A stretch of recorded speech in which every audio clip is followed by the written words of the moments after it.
Hi, welcome to On the Town. I'm your host, Tanya. Thank you for watching again with us this week. Tonight's guest is what we call the gangster of comedy. Yep, he's a disabled veteran and he's a honest attorney. Please welcome Tony Viagra. What's up, Tony? Hi. Hey, how's it going, Tanya? It's good. First of all, I wanted to welcome you. Thank you. Thank you for coming. My pleasure. Well, after lockdown, there's not that many people loving your last name, considering that the connotations it has. We can't even get a date right now. So welcome. And I wanted to know what is an honest attorney? An honest attorney is something that's very rare and probably close to extinct. An honest attorney is somebody who isn't currently practicing law, probably. Yeah, they're in short supply, and if you get a situation where you're represented by an honest attorney, like you're screwed because you're probably going to lose because he's honest. So it's wow, a word to the wise. I'm an honest attorney, and that's why I'm dressed up like this, trying to make a living as a stand-up comedian. I'm an honest attorney. How has it been going? Hi, Emma. How's it been going since COVID though with attorney work? You guys do everything over Zoom, right? Well, I'm not doing too much attorney work because in fact I lost a job because of a pandemic. I lost the attorney job because of the pandemic. They stopped. I was hired and they called me and said, "Hey, because of COVID, you can't start." And, wow. I was disappointed, but I thought about it and I thought, well, I don't want to be a martyr. No, exactly. So, no. Yeah, so it's a blessing in disguise. Yeah, I'm doing some independent, like legal work at home, and but most of my time has been on stand-up comedy, which is my first love, my passion. I've been writing material and working my stand-up and being on Zoom shows and like your show, and being on quite a few Zoom shows, and nice. And my focus is on my stand-up. That's where it's at, and I love stand-up. Stand-up is my love. They can keep that attorney crap. They can keep that. I did that long enough. And if I had a choice, down the drain. All that money down the drain. Yeah. Yeah. How did you get into comedy? How did you find comedy, or how did comedy find you? Oh wow! I mean, I got interested in doing stand-up, 40 years ago when I was in the Air Force. That's when that's when the bug really bit me, to be a stand-up comedian, and comedy and the military go hand in hand, and it's a great military is a great training ground for stand-up comedy. And in fact, George Carlin and I have one thing in common. We're both Air Force. He's like long before me. We're both Air Force. So. Oh, was Carlin Air Force? I didn't know that. George Carlin was Air Force. Yes, he was. Cool. How cool is that? Salute. Thank you. Jimi Hendrix was Army. Oh, was it? Well, probably so. But that mean guitar, that makes sense. Yeah, my all-time favorite guitar player. Yes. Mine too. I mean, I'm sure probably everybody's. He was the man. Oh yeah. So who were some of your comedy idols growing up? Well, I had a couple, because when I grew up watching the Sullivan Show, and that was like a great place for a showcase for new comedians, and it was great. And I saw some great ones. My favorite comedians on the Sullivan Show, of course, was Jackie Vernon. Jackie Vernon? Yeah, remember Jackie? Yeah. No, I don't remember the set. Well, Jackie did this thing on his own that I thought was pure comic genius. He'd come out with a clicker, and he'd describe his imaginary slideshow. It was comic genius. Okay. Especially the slideshow about his safari. Oh God, I have to look at that. He killed with that.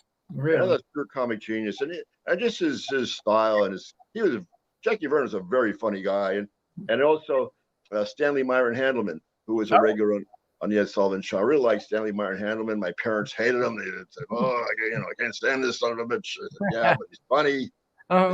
Was he dirty? Funny. Was he dirty? No, well, nobody on the Sullivan Show is dirty. They're all clean. Okay. I was like, as TV, maybe not. Okay. In the 60s, they're all clean. They had to be. Wow. Well, yeah, because I was gonna say, Well, that's well. What made you think when you was watching those that you were gonna do stand up, or you just was laughing and found out later you wanted to do stand up?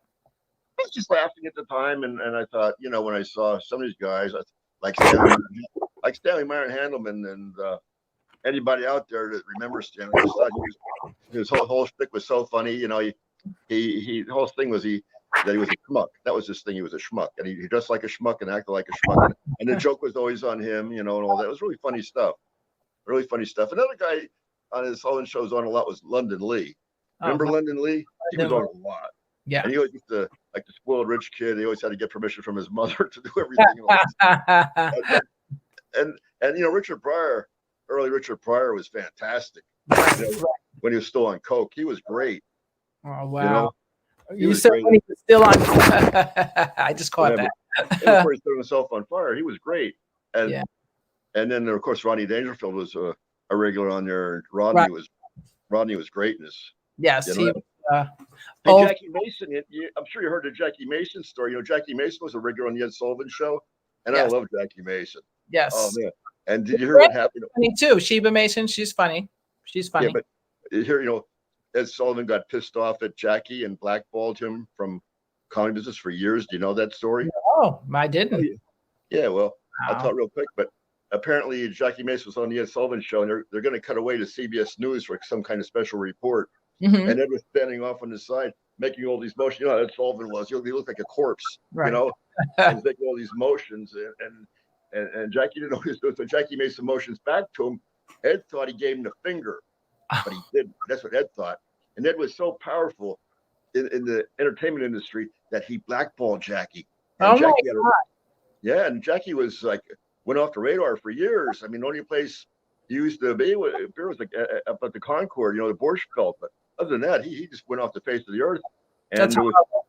It was horrible. And he didn't really get back on again until he started his own one-man Broadway show around 80 called The World According to Me, which was a big hit. Wow. It was a big success. Right. In fact, I went to see him he came to the Valley Forge Music Fair to do it in 81 or 82, and I went to see him. He was great. He was greater than great. That guy's just a natural. You know, he used to be a rabbi. Right. Jackie Mason used to be a rabbi. Wow. Oh yeah. Who? Mason? Jackie Mason used to be a rabbi. Yes. Get out of here. That's he was a rabbi in Latrobe, Pennsylvania. In fact, all his father and grandfather and brothers are all rabbis. What? Oh wow. Yeah. That's amazing. I wonder how he got into comedy. The far from the left there. You know? Yeah. But I guess it happens. What was the first time you thought you were actually funny? Well, do you remember the first time that you actually was on stage and was like, I think I'm stage? Huh? Oh, you mean when I was actually on stage, or when first time you were actually on stage and you thought your first time, maybe, I don't know, that you really saw people laughing. I was like, I've got something here. Oh, it was like 6 or 7 years ago. Oh wow. Yeah. Oh, how long you been doing comedy? Well, you know, you qualify by saying on stage. Right. I mean, I did a lot of comedy before that where I wasn't actually on stage. I was making people laugh. Right. You know, like when I was going to law school and I was working at this law firm in Harrisburg, and I was like the office clown. I mean, I always had them in stitches, talking like crazy bullshit, you know, and they were always had them in stitches. So I was kind of the office comedian then, but I wasn't on stage. And that was about 20 years ago, 30 years ago. Yeah. Do you remember the actual first time that people were laughing? Because I actually remember my first time, and it was such a euphoric high, or whatever you want to call it. Because even though I've been on stage as a model, but it wasn't the same when you get a laugh from people and it's a genuine laugh. Do you remember the first time? Yeah, I remember. It was like 6 or 7 years ago. Yeah. Down in Ocean City, Maryland. Yeah. Oh, Maryland. Wow. That's an interesting crowd. What kind of crowd was that? It was okay. It was just a crowd, you know, there's nothing special. Just a crowd, you know, people, I guess, you know, down at the beach for a vacation kind of crowd, you know. Okay. But what was really funny about that show was the headliner on that show. You know, I got talking after the show, and I told you that I really like Stanley Myron Handleman. Well, turns out later on, Stanley Myron Handleman opened his own stand-up comedy school in Los Angeles much later on. And this guy attended Stanley's school and knew Stanley really well. I said, I can't believe this. You know, you went to school. Yeah. Wow. Small world, I'll say. It's a small world, yeah. Very small. I believe it. It's so small. It just is.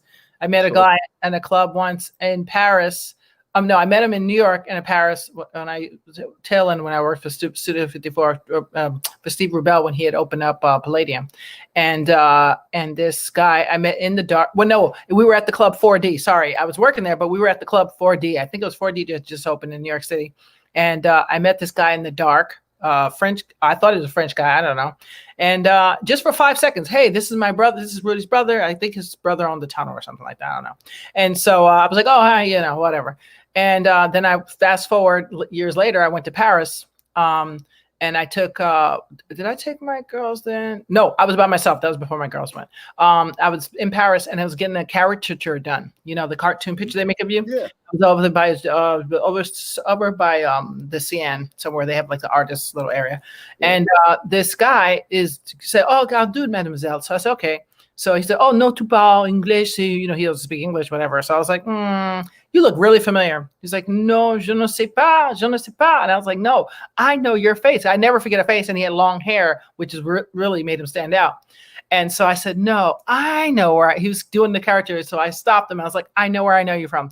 No parle English, mademoiselle. I said, yes, you do. You speak English. Your brother is so-and-so, and you were at such and such club and such. And he's like, oh, bonjour, bonjour. I was like, yeah. Mm-hmm. So that's how small the world is, that I saw somebody I met in New York City for 5 minutes in Paris. Wow. Yeah, that's small. That's as small as it gets. I mean, I've seen even smaller than that. Like really weird things have happened where I'm like, oh my God, this person lives in freaking Egypt. And I met someone who, by coincidence, knew them. They knew the person's father. Right. From Egypt. I'm like, what's the chances of that? Very rare. So the world is small. But anyway, what do you remember your first time that you bombed? That you didn't do good? Yeah. I think we've all had those experiences, and yeah. Yeah. I know. I can think of this gig I was doing a couple of years ago, where it's tough. When I'm doing stuff in front of my crowd, it's tough. It's my crowd. When it's their crowd, it's not cool. Right. So I got this gig at this social club, and I went there, and they said, we're just going to start. We want to start comedy here tonight. We're going to start. We're going to have a band and comedy, and we want you to do stand up. The band will play. You do stand up, and they had a good crowd. Right. These middle-aged people, and the band played. Then I got on the stage. I started doing stand up, and there's this middle-aged crowd, and I was like, looking around, and I was waiting for them to turn on their hearing aids, and what'd you say, boy? Say it again. Yeah, it was staring at me like Lurch, from the Addams Family, and oh no, going on and on and on. There were like two people laughing, going on, and then all of a sudden, the guy who's in charge of the club, some old guy, he walks up on the stage right in the middle of my set. Oh no! He says, "Hey, you got to tone it down." I wasn't even saying like the really bad words either, Right. And you got to tone it down. I thought, what the hell is this clown talking about? I feel like shoving him right off the stage. I said, okay. And I kept going on, and he went up like 10 minutes later. He said, that's enough. You're done. So I guess I kind of bombed that night because they didn't like my material. It wasn't my crowd, but hey, I got paid. Right. I got paid, and they bought all my booze and fed me. But yeah. But do sometimes, and that's the thing as a comic, so we have to make a decision. Do we want to be liked and then asked back again, or do we not give a shit and we're going to do what the hell we want to do? I border on the middle line because a place like that is, screw them. I'd never go back there. I mean, no way. After I get your money, your booze. Yeah, I'd never go back there. They can shove the place as far as I'm concerned. Yeah, but I feel like it's kind of building bridges to me in a way. It's kind of building bridges. So while I wouldn't want to I burned some bridges, but that's because of racism. I don't tolerate racism. I don't give a damn what you can do for me. If I think you shouldn't tolerate it. If I think you don't like a certain group of people just based on the color of their skin, I got problems with you. I don't even care if you want to think something about us. That's fine. But say and promote hatred, I can't tolerate that. So there's been a couple in comedy that I'm like, I'm not even friends with them because I know they're friends with people who do that. Right. Which may be wrong. I'm open for criticism here. But as a comic, when we take a gig, to me, it's always whatever the person that's paying me says. So if they say clean, I'm clean. You know, and if I curse, I don't blame, like, because in my show, if you curse or you mess up my show on purpose, I won't pay you. Right. I'm just saying. I had somebody, I think, destroyed my show on purpose. I paid them something, but I didn't pay them what they should have got. But luckily, I had asked them all to do it for free anyway. But I always give them something. You know what I'm saying? But he got a lot more had he not pissed off the room and killed the room actually. But it's a hard decision to make. You know, do I stay true to what I do? And I think you should be honest. Like my friend was honest. She said, I can't do your show. I said, why? She said, because I'm dirty and I'm not going to clean it up. I said, oh, that's honest. Damn. That's good. So I respect her for that. Well, I'm a good soldier. When somebody says, I don't want you to do this, I don't want you to say that, I don't do it. I'm a good soldier and I don't want to be a jerk. Okay. Right. But when I get a gig, when somebody reaches out to me to do a gig, I say, okay, fine. But just so you know, this is who I am. I'm Tony Viagra. You know, I'm over the edge. I say some bad words. I even say, check me out on YouTube. I send them a video. Oh, that's cool. That's okay. That's fine. So, okay, fine. That's different. When I get there and they know what they're getting, and then all of a sudden they don't want it. That pisses me off. No, that's different. That's not your fault. That's a whole. You were upfront. You were transparent. That's you don't like it too late now. And basically, you follow that under asshole is what I do. You know. Yeah, no, you got it right. What do you think about this? Do you think a comic should be able to say anything they want to on stage? Like, especially with like a lot of the comics, like I had the guy once at Lucy's, and Lucy's was good. They threw the guy out. They were awesome. And most of the comics stood up for me. Out of 30 comics, I'd say 20, I think 28 or 27 was stood up for me. But the guy was like, oh, I saw Planet of the Apes. I'm going to, because he was doing Trumpster thing, saying, well, Trump, I agree with the president. This is a while ago. I agree with the president. This is when Trump first got in. I agree with the president. I think we should be able to say what we want and forget all this sensitive stuff. So he comes right over to me. I'm the only black person, the only girl. He comes down, leans down. Well, there's two girls. Leans down and says, anybody saw Planet of the Apes? I saw it. And he's like, I'm going to rename it Planet of the Blacks. And I was like, Planet of the Black People? No, that's not going to work for me. So we got him off stage, but that's an example of what I mean when I asked you, do you think a comic should say anything they want? No.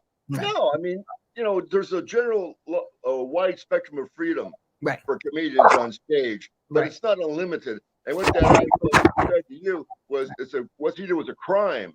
It's a crime called ethnic intimidation. Okay. Thank you. I'm glad you saw that. Well, you don't go on stage and commit crimes, and everybody knows, within reason, like there's certain things black comedians can say and white comedians cannot say them. And that's just an unwritten way of the world. And you observe that, because first of all, if you try to do it, you wouldn't be funny and you piss everybody off. Right. But but within general boundaries, to me, comedy is freedom. Right. Comedy is freedom. Comedy club is freedom. And I'm not talking about ridiculous extremes like what happened to you. That's insane. But comedy is freedom. And if freedom isn't that kind of freedom isn't your thing, then stay out of the club, man. Don't come in. Because I'm going to say some bad words unless they tell me I can't. But if they say, hey, man, go out there, do your thing, man, I'm going to let it fly. Right. I'm going to rip that place apart. Right. Right. And I'm going to get that place crazy. If that's not your thing, then stay the hell out. Right. Stay the hell out because you have an option to leave. Yeah. Because I've encountered comics that they were good, but I didn't like their style of vulgarness. So I literally just got up and just walked out. That's all. That's how I do it. I've had people walk out on me already. I've had that happen.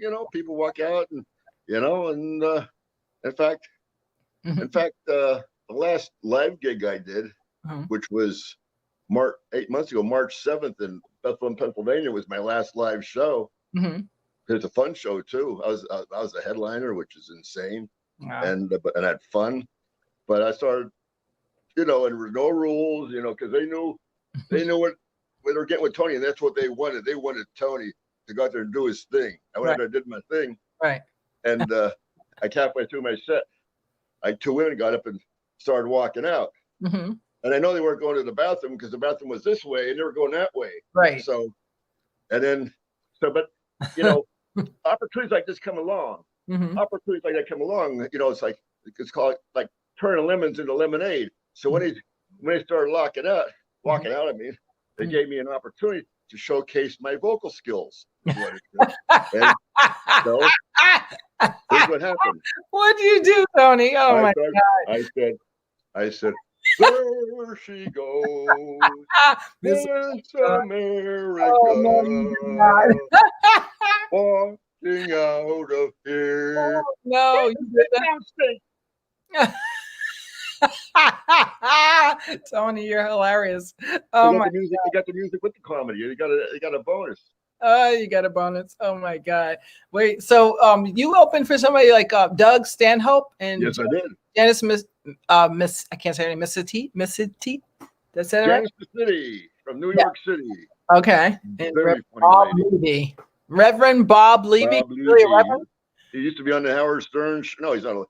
He's not Reverend. He's Jewish, and he's I guess a long time ago, he used to be on the Howard Stern show, and actually Jackie, the joke man Martling, a veteran of the Howard Stern show, is long gone now, is the guy that supposedly started calling him Reverend Bob Levy. Oh, so that's how. Yeah. You were a comedian on Puppet, the Psycho Dwarf, down the room comedy. Psycho Dwarf. Yeah, that's the show that I'm on now. Lockdown. Oh, here's my hoodie. Lockdown Living Room Comedy Show. Cool. Lockdown Comedy Show. Yeah, I'm with the. Where's SY Network? Where's that? SY Network is available on Roku. Oh, Roku. Apple TV. Every time I hear that. Amazon Fire. Wow. And there's tons of material on that show. Okay. And it's only $5 a month for tons of material. And I have a new set on there every week. Wow. But yeah, I was so happy. Puppet Psycho Dwarf is pretty famous in that he's been in some movies. He was in one of the Jackass movies. That's where he's most noted for. Being in one of the Jackass movies. He's in Jackass 3D. Well, what did those guys die? Well, Puppet Psycho Dwarf, who was Steve Lee, who was my best friend in the comedy world, had a fatal heart attack in September. Oh. And it was devastating loss to lose probably my best friend in the comedy world. He's a great guy. And he had a long time ago, he'd been a midget professional wrestler. And, even though it's what it is, they still get hurt. He had a lot of health problems, which some people say that certain health problems are unique to dwarfs. And, but it was very tragic, devastating loss to lose a really great guy. And he was in some other movies too. And he was also, long time ago, did the midget professional wrestling. He was on, some of the big time TV shows doing that. But he's a really great guy. And Steve loved dogs as much as I do. And Steve and I were good friends. We're always talking on the phone all the time. He lived in Illinois. And so it's a devastating loss. And but his two dogs are getting good care and are being well taken care of. And I know that was important to Steve. And I checked on that. Yeah. So what? Go ahead. Sorry. No, go ahead. Oh, I was going to say, tell me about your alcohol problem. Oh, yeah. I got an alcohol problem. I can't afford it. Can't afford it? I got bad news. I'm sober. I joined AA and I was in the 12-step program, but there's a problem. One of the 12 steps was defective, and I fell and hurt my leg. I got a cheap lawyer and I sued AA. Now it's a 12-step program. Oh. And then I quit AA. I quit AA and I joined AU. That's Alcoholics Unanimous. They have a 12-case program. You have to drink 12 cases, Milwaukee's Beast, in 12 days or you're out. Look, they have high standards. They don't let any drunk in. Wow. I'm a drug addict too. I'm a drug addict. Did I tell you that? No. I am. I'm an addict.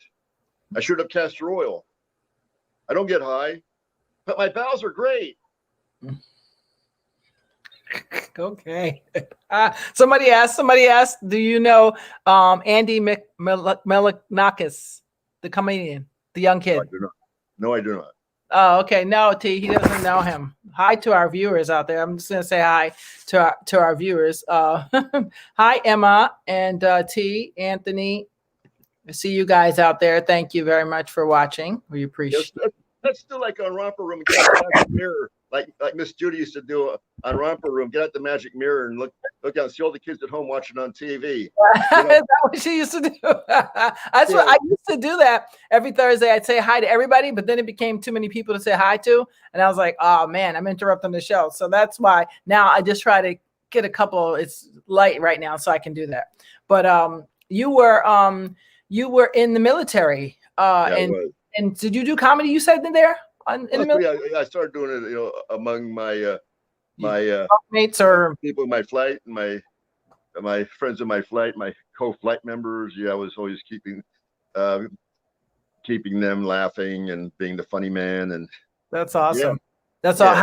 How'd you go about that? You just told the sergeant or whoever, listen, I want to do comedy, and the boom, that's it. How's that work? Just within our in our dorm, where we had to live, and and that's awesome. And just we were constantly our flight. It was a flight which is part of a squad, or a flight like we were always together. Like brothers and sisters. We're always together. Right. And we got to know each other and got to know, who we liked and got to know who we couldn't stand. Wow. Did you ever go to like Vietnam? No, I was in post-Vietnam. I was in post-Vietnam because actually when I graduated from high school, which was 1972, very few people went in the military back then because there's a little thing going on then called Vietnam. Yes. And not too many people went in the military back then. No. And it was a very different time. It was a very crazy time. But no, I went in post-Vietnam. Right. Okay. So that's I'm glad you made it back, and thank you for your service. You said you love big dogs, right? I do. For a canine rescue. Anybody out there? Yeah. Tony's looking for a canine rescue. That's great.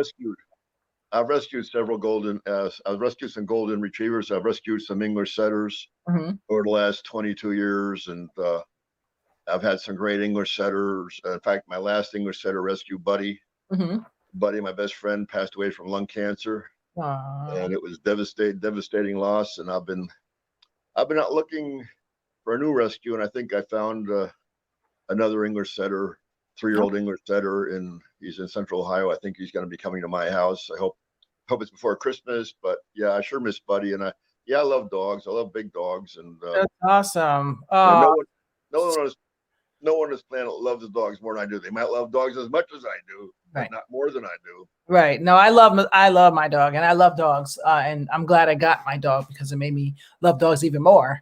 Yeah. And plus in the pandemic, they're great company. Oh my goodness. I miss Buddies.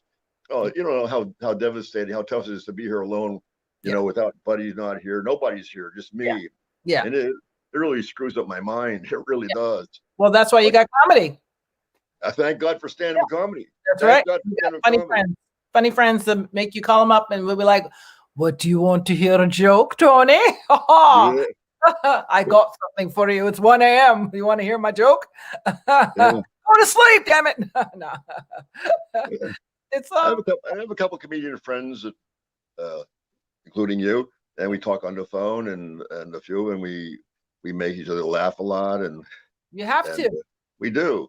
We're all in this together. You're going to come to my party and you're going to perform, right? On New Year's Eve, right? Oh, yes. Okay. Oh, yeah. That's a bet. Yeah, I'm going to be ready. I'll be ready. I'll be there. I'll even bring my own lampshade. Yeah, I'll be ready. Your own lampshade. And you have to dress up. Everybody should dress up like New Year's Eve. Like, we're going to get decked out. So you guys, viewers out there, New Year's Eve, we are having a party. And I don't know how well it's going to turn out, but I don't really care. We're going to try. Because here's the thing. There's so many people at home by themselves. There's people committing suicide, people lonely. There's people that are, and now they're saying, don't go anywhere for Thanksgiving with your family. What? Not my family. Like if my mother was alive, I still would go, but that's just me. So it's going to be just a very small thing. But I did think of something.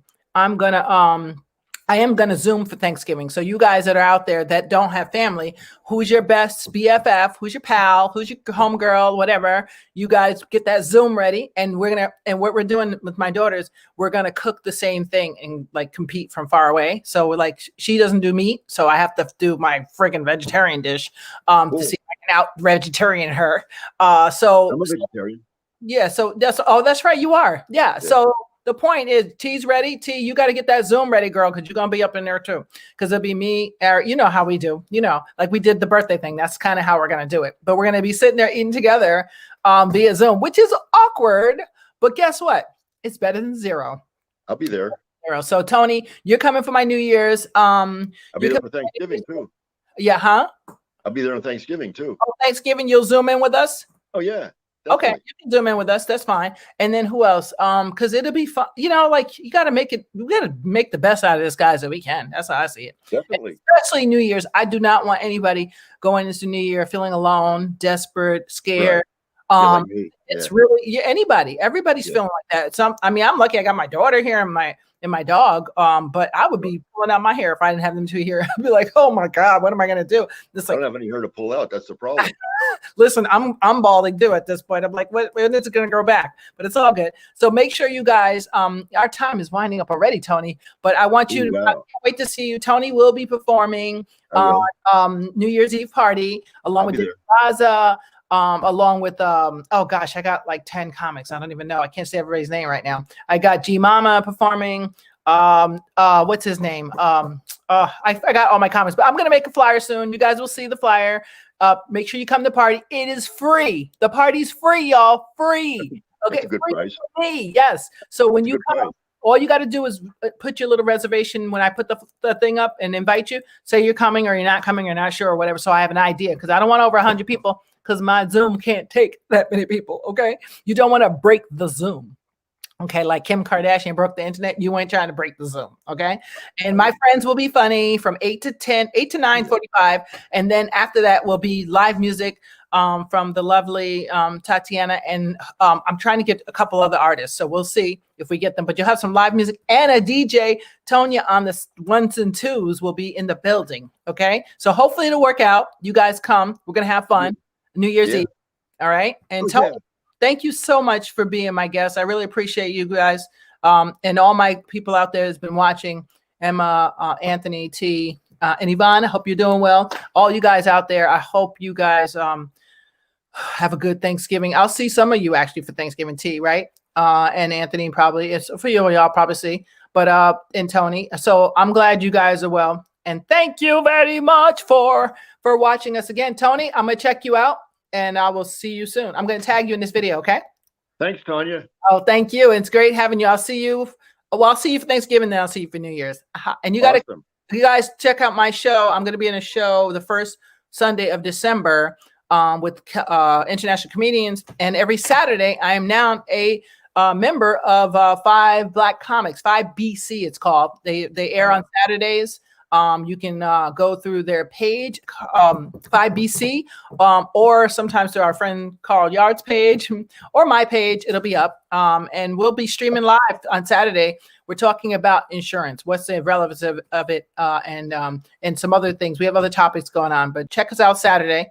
And I'll be back on the town with you just to play around with you on Thursday.